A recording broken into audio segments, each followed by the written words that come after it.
Hi guys, good morning. Today, gagawa po tayo ng two-piece collar. Ang two-piece collar kadalasang ginagamit sa mga barong, long sleeve or short sleeve. So materials needed guys is fringe cord, pen or lapis, roller and tape measure. And of course, our pattern front and back neckline. First step, gagawa po tayo ng straight line at markahan po natin ito ng letter A.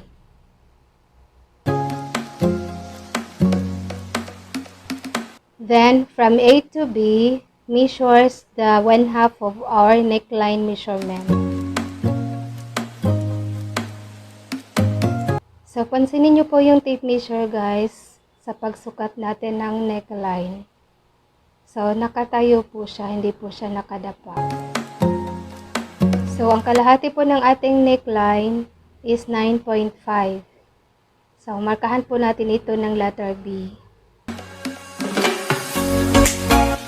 Then, from this line upward, measures 3 centimeters. Then, connect with the straight line using our roller. So, kung ano po yung sukat sa A at saka B, ganun din po pagdating sa second line. At i-connect with the straight line. Sinukat ko po yung ating back neckline guys. Then from A to the right, measures 3.75 inches and mark as letter C. Kung ano po yung sukat ng A to C, ganun din po sa second line. Then, connect po natin ito with a straight line using our roller.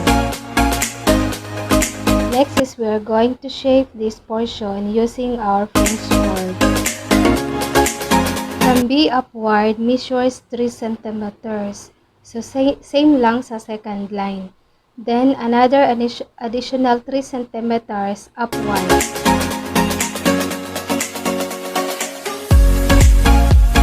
So, from this point, shape this using our French cord.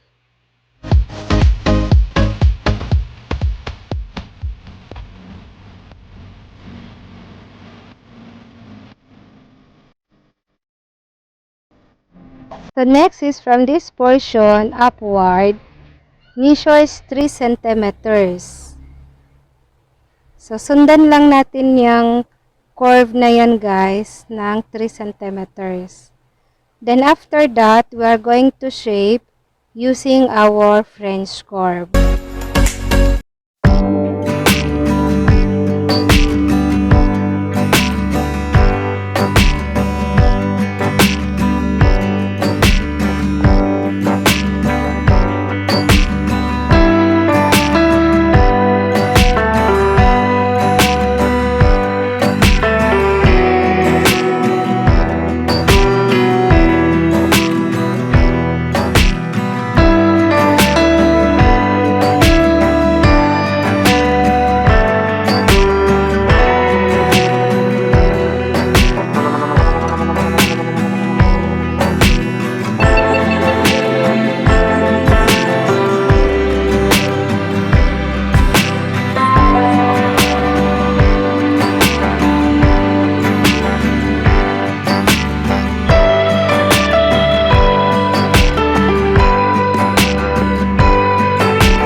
Then, extend the line.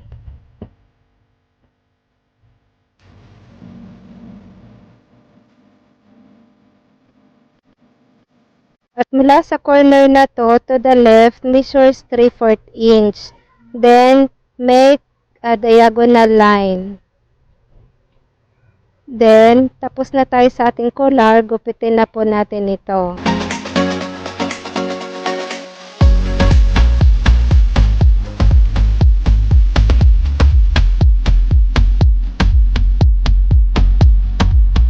At ito na po yung ating pinaka-collar. So, 2-piece collar po siya.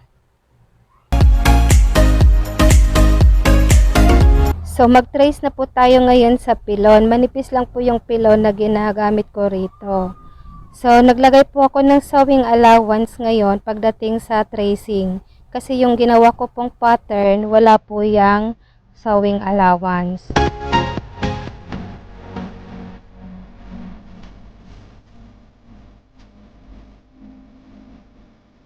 So, thank you po sa lahat ng mga subscribers ko, family and friends.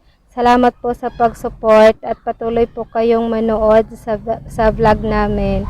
At paki-support po ng YouTube channel ko para mag-grow po tayo. Lagi rin po tayong mag-iingat at magsuot po tayo ng face mask kapag tayo ay lalabas. So, God bless po sa ating lahat.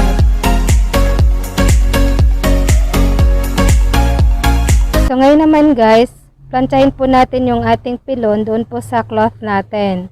So, kailangan yung parang may mga asin-asin, doon po siya nakaharap sa tela. Para pag nagplantsa po tayo, didikit po siya.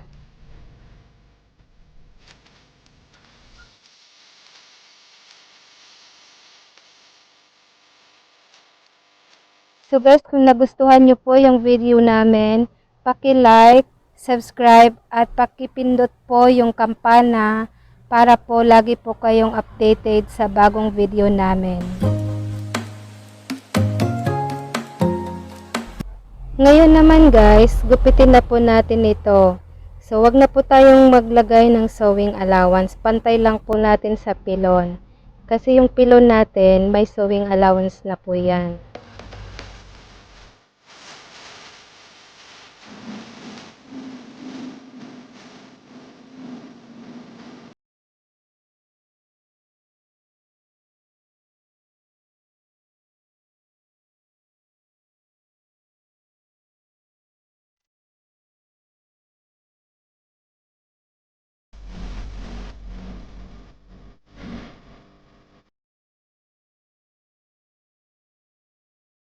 Sunod guys, trace po natin ulit yung ating pattern para meron po tayong marka sa sewing allowance.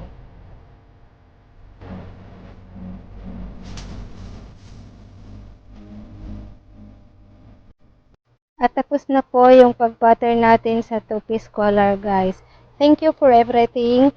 Hope you enjoy watching guys at sana may natutunan po kayo sa video tutorial namin. At abangan nyo po guys ang part 2 kung paano ko po tahiin ang 2-piece collar. So bye bye guys. God bless us all.